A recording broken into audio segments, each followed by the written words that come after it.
Lobster Thermidor has just been out to grow a garden. It's one of the new best pets in the whole game. I found a strategy to get it so good it feels like you're cheating. So first of all, the way we get this, it's a 1% chance on the culinarian chest. And the way you get the culinarian chest is by giving this guy food. And there's actually a lot of strategy to this. So the first thing is, if you give this guy mutated food, you have a way higher chance of getting the chest. Like this food, for example, it's got a honey glaze mutation. I tell this guy to try it, and boom, culinarian chest. And the way you can tell if your food's going to be mutated when you cook it is if this bar's filled up. So right now it's 0%, so if I was to cook this, it would not be mutated. As you can see now, I put 2 mutated tomatoes in and 1 regular one, and it's only 40%. So I have a 40% chance of my food being mutated. So basically, we're going to need a lot of mutated food. So what I recommend you do is place down a ton of tomatoes, like I've got happening over here, and as you can see, these do have a lot of mutations. Before the example, I'll clear all these out. And what you're going to want to do is place down a honey sprinkler. Now, you could always use a chocolate sprinkler as well, but honey sprinklers are just what I had on me. And then what this is going to do is make all these tomatoes have the honey glaze mutation. And the reason we're using tomatoes is because they harvest back really quickly. And if you're quick, you could get possibly double the amount of the mutated fruits than you would if you were just using something like strawberries or blueberries. But what if you have no honey or chocolate sprinklers? So one of the alternatives that you could do is place down some night staffs. And what these will do, when it turns night, you'll get a lot more mutations.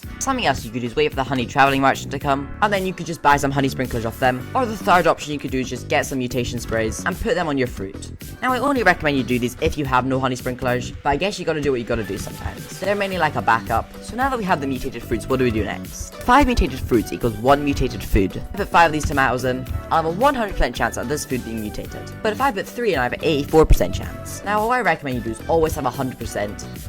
And even though it's only a 16% chance I don't get it, better safe than sorry and just put in all the fruits and get 100%. Something I did want to say is, it does not matter what you cook. If you're using 5 tomatoes, it should always be a salad. If you craft something else, it's fine. It does not affect your rewards. Now, something else doesn't matter is the size of the food you cook. And actually, the bigger the food you make, the worse the strategy is. If you use the world's biggest tomatoes and start cooking, it could take up to half an hour for your food to finish cooking. But by using small stuff, it will only take 6 minutes, and you'll get 100 times the amount of food if you just use small stuff.